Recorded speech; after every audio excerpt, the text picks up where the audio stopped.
right? Don't worry about calories, don't worry about any of that. Have you heard any bit of this debate? Yeah, this reductionist or this absolutism or absolutist statements that I call them are just really ridiculous. Right now there's a huge nutrition movement on Instagram, and it's all centered around seed oils are bad, this one molecule is bad, and it really needs to stop. It's an absolutist. There's this video right now going viral of this chiropractor speaking about women who fast.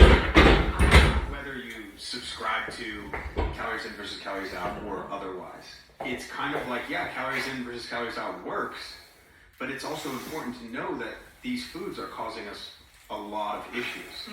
And you already kind of have this balanced opinion on the two, but it's just something that I've seen and bothered me so much, right? Because you have the 3 pillars, right? And nutrition is just one that people just get stuck on.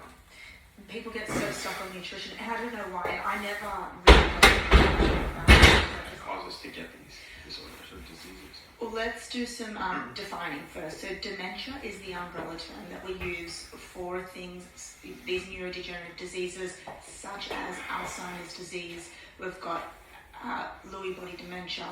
We've got many different types, okay, that fall under the umbrella. Alzheimer's is the most predominant one that people are suffering with. I mentioned earlier the statistics, 50 million people worldwide. Now, it turns out, so there is around 30 genes involved in Alzheimer's disease. And it turns out that only around 7% of the people who are diagnosed with Alzheimer's disease have the genes responsible. So, and I just for all, argument's sake, let's just say 90%. 10% are getting it from genetics, 90% are getting it from where? So if you don't have the genes responsible for Alzheimer's disease, how are you getting Alzheimer's disease? And it turns out that it comes from many different factors. Lifestyle factors. Comes from environmental factors, nutritional interventions, the way you exercise, the way you sleep, many different things. The stress, especially stress. These things contribute to an aging brain, and they happen in your 30s. They happen in your 40s, but we don't have the symptoms until we're in our 60s. That means we've got sympathetic state and parasympathetic state. Okay? Sympathetic state is that stress response, fight or flight. Parasympathetic is that rest and digest. So if we are acutely stressed from the gym, that's great. Okay, we need that. Okay, but we're just going to come back down to baseline. Now, if we are, and then you can imagine if we're very much overdrawn in the parasympathetic side, that means we're asleep because we're in a coma. Okay, so we're always trying to come back up. Now, immediate stress.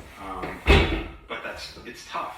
It's like think about the way that it's marketed.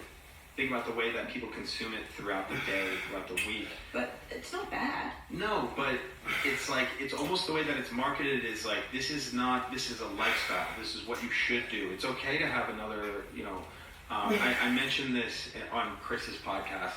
I think I'm his most common guest, but we're also like the guys like Wayne Norton and my really good friend James Smith.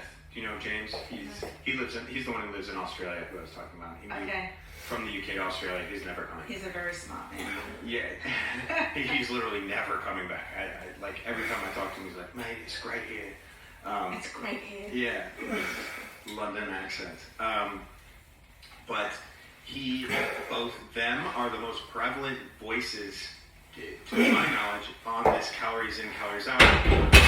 Yeah, by the way, I seem to give myself like a little leeway there. I know I didn't quite mean it like that. Actually, yeah. I know that the practices aren't ideal, but I, at least like for me, I give myself less stress. Like I don't have to report to work to a boss and be like, and you know what I mean? Like I at least get to give it, push and pull, and you jump and you catch and your feet don't split. And I always think, like, as long as you're experimenting with both and you struggle with one, you struggle with the other, but you experience, you're getting work done. You're still working out. You're still training. Yeah. So it's for people who are like, man, I try this and I try that and it doesn't work and I don't know what to do here and here. As long as you're not just giving up, as long as you're not like, man, screw this. I get told I shouldn't eat meat. I shouldn't eat meat. Not be vegan.